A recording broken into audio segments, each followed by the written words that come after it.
Hello guys, good morning, welcome back on for my educational hub. ये जो video है इसमें हम लोग प्रिमिटिव यूनिट सेल का वॉल्यूम फाइंड आउट करेंगे एचसीपी के लिए।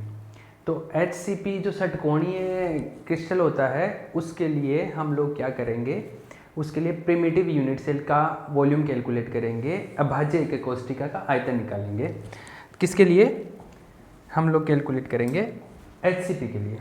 तो देखो,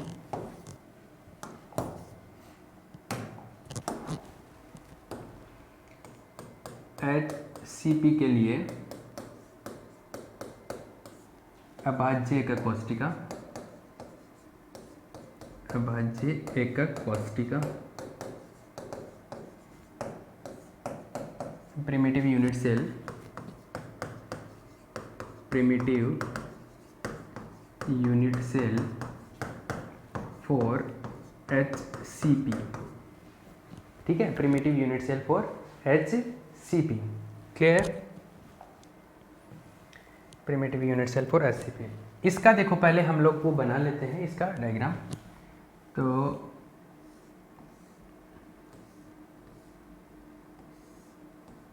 ऐसा, और इसी टाइप का हम लोग ऊपर भी नीचे भी बनाते हैं एक।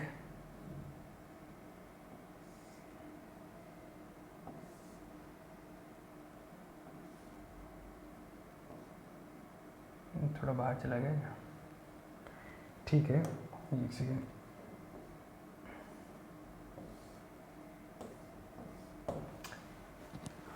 ऑलमोस्ट ठीक है, थोड़ा छोटा बड़ा हो गया ना।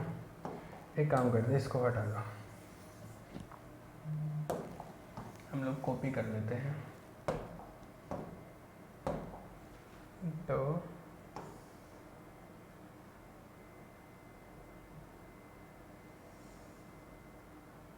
यहाँ बनाते हैं, ठीक है, ये है। अब इसको हम लोग कनेक्ट कर देते हैं।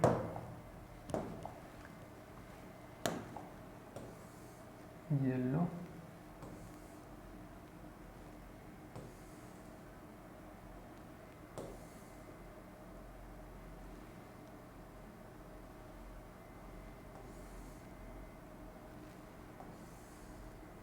ये लो, आपका एचसीपी बन गया। अब देखो, इसके अंदर हम लोग जो एटम्स होते हैं, आपको पता है कि एक यहाँ होता है, एक इधर होता है, एक इधर होता है। एचसीपी नाम दिमाग में आते हैं आपको, पैकिंग फ्रैक्शन 74%, और कोऑर्डिनेशन नंबर जो होता है, कोऑर्डिनेशन नंबर को समन्वय संख्या बोलते हैं, 12 होता है। बाकी इसके अंदर नंबर ऑफ इफेक्टिव एटम्स होते हैं, वो कितने होते हैं? 6 होते हैं। ये काफ़ी चीज़ें हैं वो जो आपके माइंड में क्लियर हो जानी चाहिए, ठीक है। 3 एटम यहाँ पे बीच में भी आते हैं, पर उनके बारे में हम लोग अभी उसका कुछ लेना देना नहीं है, उसका कुछ कैलकुलेशन करेंगे नहीं, ठीक है। वो इधर भी आते हैं ना। अभी हम लोग कुछ और बात कर रहे हैं। मुझे क्या कैलकुलेट करना है? मुझे कैलकुलेट करना है इसका वॉल्यूम। तो वॉल्यूम के लिए मुझे ए वेक्टर, बी वेक्टर और सी वेक्टर चाहिए। तो वो ए वेक्टर, बी वेक्टर और सी वेक्टर कहाँ बनाते हैं? देखो, ए वेक्टर, बी वेक्टर और सी वेक्टर पहले तो एक्स एक्सिस, वाई एक्सिस और जेड एक्सिस बनाते हैं। वो कहाँ बनाते हैं? वो हम लोग बनाते हैं, जैसे एक्स एक्सिस तो ये हो गया, वाई एक्सिस ये हो गया, और ऊपर की तरफ जो है जेड एक्सिस बना देते हैं हम लोग। ऊपर की तरफ, सॉरी, ऊपर की तरफ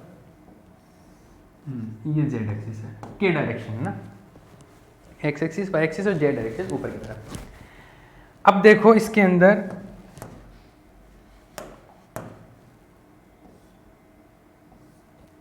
ऐसे हैं, ए वेक्टर, बी वेक्टर और सी वेक्टर कहाँ बना रहे हैं? अब उनको देखना। ए वेक्टर तो बनाते हैं हम लोग, ये है ए वेक्टर, और ये जो है ये है बी वेक्टर। अलग कलर से ले लूँ क्या इनको? मैं डिफरेंट कलर से, ये शायद दिख जाए। ये तो है ए वेक्टर, ये जो है वो है बी वेक्टर, और ये जो ऊपर की तरफ है, ऊपर तक वो है, यहाँ तक जो आएगा वो सी वेक्टर है, ठीक है। तो मुझे ए वेक्टर, बी वेक्टर और सी वेक्टर, इनके बारे में बात करनी है, ठीक है। एक सेकेंड,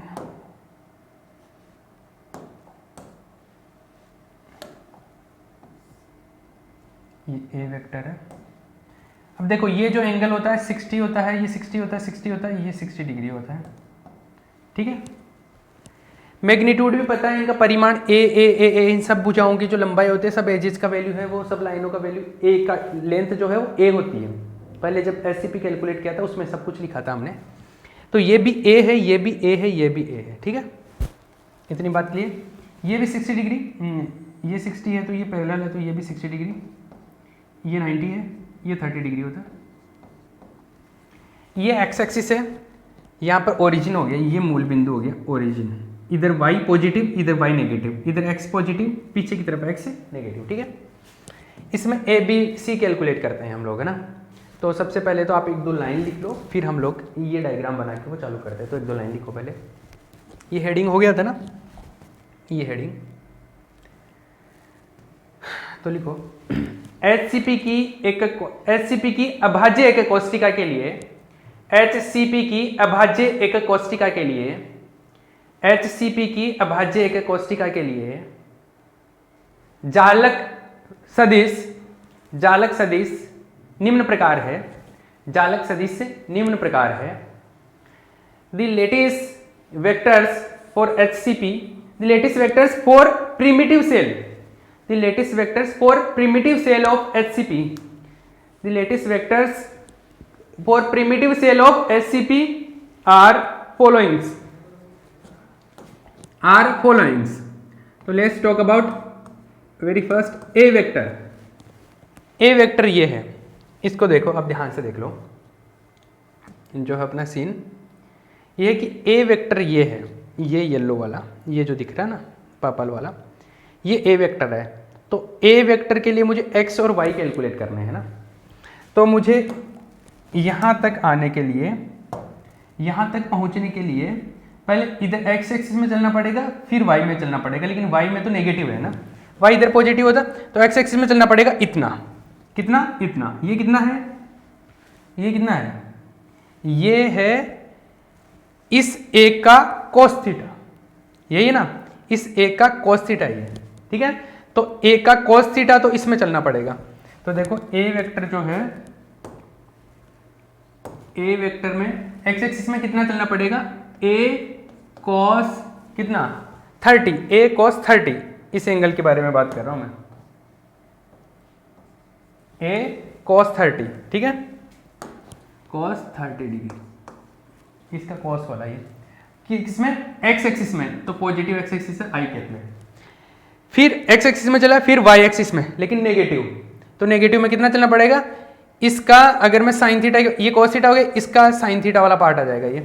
ये a cos थीटा है, ये a cos थीटा है और ये a साइन थीटा है, ठीक है ना। इसकी लेंथ a है, क्यों, क्योंकि क्यूब में आपने पहले एससीपी पढ़ा होगा, तो ये भी ए सभी ए होता है ना। तो a का ये आएगा a साइन थीटा, ठीक है। बट ये y में नेगेटिव आएगा, तो minus a sine theta j cap, theta मतलब 30 डिग्री, थीटा मतलब 30 डिग्री, ठीक है। ये मिला, इसका वैल्यू लिख लो। A वेक्टर जो आया अपने पास में A cos 30, cos 30 होता है √3/2 आई केप, और ये होता है माइनस A साइन 30, साइन 30 जो होता है, साइन 30 होता है 1/2 जे केप। तो ये A वेक्टर जो आया वो आ गया A/2 √3 आई केप माइनस जे केप। ये हो गया इक्वेशन नंबर 1, ठीक है। ये तो A वेक्टर मिल गया। अब B वेक्टर के बारे में बात करते हैं। तो let's talk about B vector. यहाँ पे पॉज करके कॉपी कर लेना आप। B वेक्टर के बारे में बात करते हैं। तो let's talk about B vector. B vector है ये B वेक्टर तो y डायरेक्शन में ही है। किस में है, y में। तो इसमें तो केवल y आएगा। और ये कितना a होता है, क्योंकि ये भी a है। इसको किसी भी पॉइंट को किसी से मिलाते तो a लेंथ का होता है। ये कितनी है लेंथ, a है। लेंथ में तो a है, मैग्नीट्यूड जो है परिमाण है वो a है इसका। तो y डायरेक्शन में a, तो जो है ये आएगा a है किस में, y में, मतलब j कैप में। ये हो गया बी। और सी की बात करूँ तो सी जो होता है, सी वेक्टर जो है, सी वेक्टर ऊपर की तरफ होता है और ऊपर की तरफ लेंथ में कितना होता है, ये सी वेक्टर यहाँ तक होता है, इस लेयर तक, इस लेयर से इस लेयर तक। तो इसकी लेंथ तो जो होती है वो होती है सी के बराबर और डायरेक्शन होती है ऊपर की तरफ, जिसको के बोल दूँ मैं। ये हो गया इक्वेशन नंबर 3। ये है मेन चीज़ तो है वो ये कैलकुलेट करना। मैं इसको एक बार थोड़ा सा रिपीट कर देता हूँ, बाकी चीज़ें तो क्लियर है। हमारा ए वेक्टर है वो ये लिया है मैंने, तो इस पॉइंट के कोऑर्डिनेट चाहिए मुझे और इस पॉइंट के कोऑर्डिनेट चाहिए, तो उसके लिए मुझे पहले एक्स एक्सिस में चलना पड़ेगा, फिर वाई एक्सिस में। तो ये एंगल 30 डिग्री है, ये 60 है, ये 30 है। तो इसके लिए मुझे पहले ये डिस्टेंस फिर ये डिस्टेंस, तो ये डिस्टेंस जो है वो तो ए का cos थीटा वाला है और ये ए sin थीटा है। ये मिल गया मुझे, ठीक है। करें कैलकुलेट आगे। तो अब वॉल्यूम कैलकुलेट करते हैं। ये डायग्राम छाप लेना, ये मैथमेटिकल कैलकुलेशन हो जाएगा। अब वॉल्यूम कैलकुलेट कर लेते हैं, आयतन। तो अभाज्य कोष्ठिका का आयतन, अभाज्य कोष्ठिका का आयतन, volume of primitive unit cell या प्रिमिटिव सेल, ठीक है, प्रिमिटिव सेल का वॉल्यूम। और वॉल्यूम को हम लोग लिखते हैं ओमेगा। तो ओमेगा जो है वो A vector dot B vector cross C vector, तीनों का वैल्यू पुट कर दो। ए वेक्टर का जो वैल्यू आया है वो आया है a/2 √3 i cap minus J cap, ये आया है, ये आया। इसका आया ए जे कैप, बी का जो आया है, बी का आया है ए जे कैप क्रॉस सी का जो आया है सी के कैप, ठीक है ना, ये आया है। हाँ जी, ये मिला। जे केप और के केप, ए और सी को तो बाहर ले लेता हूँ इसमें, ए और सी को बाहर लिया तो ये आ जाएगा a² c/2 √3 i cap minus J cap, ये है जे वेक्टर क्रॉस के कैप। और जे के को मल्टीप्लाई करेंगे तो आई कैप आएगा, ये आएगा a² c/2 √3 i cap minus J cap, ये आएगा आई कैप। इसको इससे मल्टीप्लाई करेंगे तो आई कैप से मल्टीप्लाई होगा तो 1 आ जाएगा, a² c/2, आई वाला मल्टीप्लाई आएगा तो √3 और जे का तो है नहीं तो 0 हो जाएगा, तो ये 0 हो गया। तो ये आ गया √3/2 a²/c, ये क्या हो गया, ओमेगा आ गया अपने पास में। ये ओमेगा चल रहा था, ठीक है। अब देखो हम लोगों के पास में C का एक वैल्यू होता है, C और A में रिलेशन पता किया था अगर आपको याद हो तो, सिंस C जो होता है वो होता है √8/3 × A होता है। तो ये वैल्यू अगर मैं यहाँ पे पुट कर दूँ तो ओमेगा जो आएगा वो आएगा √3/2 a² × C का वैल्यू है √8/3 × A, ये आएगा। तो ओमेगा का जो वैल्यू है वो आएगा, √3 से √3 कैंसिल आउट हो जाएगा, इसमें बचेगा √8 होता है 2√2 × a³/2 और 2 से 2 कैंसिल आउट हो गया तो ओमेगा बचा a³ √2, ठीक है। ये बच गया आंसर। तो ये फाइनली अपने पास में आंसर आता है √2 a³, ठीक है। ये आंसर आ गया भैया, क्लियर। यहाँ पे वही एक लाइन लिखनी है, लिखो। अतः HCP की अभाज्य कोष्ठिका का आयतन, अतः HCP की अभाज्य कोष्ठिका का आयतन, अतः HCP की अभाज्य कोष्ठिका का आयतन a³ √2 होता है, a³ होता है। Hence the volume of primitive cell of SCP, hence the volume of primitive cell of SCP is, hence the volume of primitive cell of SCP is a³ √2, ठीक है। ये हो गया, क्लियर है, जाऊंगा। देखो अब ये तो हो गया। अब हमने ये सारे जो टॉपिक है वो अलग अलग तरीके से पढ़े, अलग अलग टुकड़ों में पढ़ें। एग्जाम में क्वेश्चन किस तरीके से पूछता है, मैं एग्जाम के कुछ क्वेश्चंस बताता हूँ आपको, पहले आए हुए, फिर उन पे डिस्कशन करते हैं कि आंसर कैसे हैं और क्वेश्चन कैसे पूछा गया है। कुछ क्वेश्चंस को हम लोग डिस्कस करते हैं। पहले देखो 2019 में क्वेश्चन पूछा गया है, वो है हिंदी में सुन लो पहले क्वेश्चन, फिर इंग्लिश में बोलूंगा, फिर आप सोचना क्या है ये। संकुलन गुणांक की परिभाषा दीजिए। संकुलन गुणांक की परिभाषा दीजिए। दर्शाइए कि एफसीसी एवं एचसीपी की संरचनाओं के संकुलन गुणांक बराबर होते हैं। इंग्लिश में सुनो। Give the definition of packing fraction and show that the value of packing fraction of HCP and FCC are equal. Repeat करूं। Give the definition of packing fraction and show that the value of packing fraction of SCP and FCC are equal। तो सबसे पहले तो अपने को packing fraction संकुलन गुणांक की परिभाषा देनी है। वो हमने FCC, HCP, SC सब पढ़े थे, BCC सब में दिया था वो। तो संकुलन गुणांक की पहले सबसे पहले डेफिनेशन लिख देना। डेफिनेशन के बाद में आप ये बोल रहे हैं कि HCP और FCC का जो संकुलन दक्षता होती है, जो पैकिंग फ्रैक्शन होता है, उसका वैल्यू बराबर आता है, ये शो करना है। तो आप दोनों की FCC और SCP, FCC और HCP दोनों का पैकिंग फ्रैक्शन कैलकुलेट करिए। इसका भी 74% ही आया था, इसका भी 70, दोनों का कैलकुलेट कर लीजिए। इसका भी 74 आ जाएगा, इसका भी 74 आ जाएगा, लास्ट में लिख देना। अतः हमारे को पता चलता है हेंस कि दोनों का वैल्यू सेम आ रहा है। ठीक है, तो जो हमने टॉपिक अलग अलग जगह स्टडी किया, लेकिन क्वेश्चन मिक्स होकर कर रहा है ना, समझे ना। ये क्वेश्चन है, बड़ा क्वेश्चन है। एक क्वेश्चन देखो दूसरा। किसी क्रिस्टल में अभाज्य कोष्टिका एवं एकक कोष्टिका में क्या अंतर होता है? What is the difference between unit cell and primitive unit cell? What is the difference between primitive unit cell and unit cell? Primitive unit cell and unit cell, ये डिफरेंस मैंने लिखवाया था, कर दे रहा हूं। उसके बाद में इसी क्वेश्चन में पूछा गया है, एफसीसी क्रिस्टल के लिए इन कोष्टिकाओं का आयतन ज्ञात कीजिए।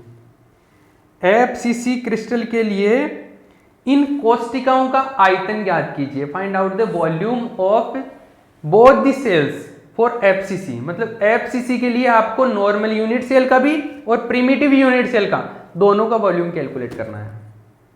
तो एफसीसी के लिए हमने जैसे यहाँ पे कैलकुलेट किया था अभी उससे पहले वाले में, एफसीसी के लिए वो भी कैलकुलेट करना है वॉल्यूम, और जो नॉर्मल तरीके से वॉल्यूम ए क्यूब आता है वो भी कैलकुलेट करना है। तो दोनों ही आपको वॉल्यूम क्या करने हैं, कैलकुलेट करने हैं। तो उसके लिए आपको वो ए और ए के बीच ए और आर में जो रिलेशन होता है वो भी लिखना पड़ेगा, वो भी बताना पड़ेगा, डायग्राम भी बनाना पड़ेगा, सब कुछ करना पड़ेगा। ठीक है, ये क्वेश्चन हो गया। इससे रिलेटेड और इससे रिलेटेड देखो, एक क्वेश्चन है 2018 में पूछा गया है, फलक केंद्रित घनीय संरचना के लिए संकुलन गुणांक का मान 0.74 होता है। एफसीसी के लिए पैकिंग फ्रैक्शन 0.74 होता है, ये प्रूव करना है। एफसीसी के लिए प्रूव कर सकते हो ना, 74% होता है, ये आया हुआ है। इस तरीके से पूछा गया अलग अलग तरीके से क्वेश्चन को।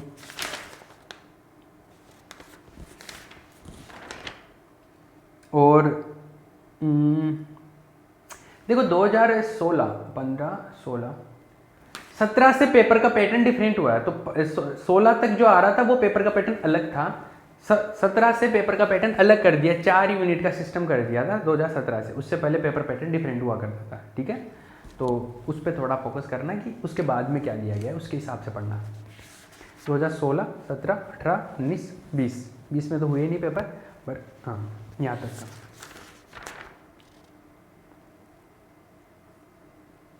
ठीक है, तो इस तरीके से क्वेश्चन पूछा जाता है, अलग अलग जगह से उठा के क्वेश्चन पूछेगा और हमारे को आंसर करना है एक जगह पे। ठीक है, ये हो गया कंप्लीट। अभी नेक्स्ट लेक्चर के अंदर हम लोग नेक्स्ट टॉपिक स्टार्ट करेंगे। ठीक है, और उसको हम लोग बोलते हैं रेसिप्रोकल लैटिस वेक्टर्स और प्रतिलोमी जालक सदिश। ठीक है, ओके।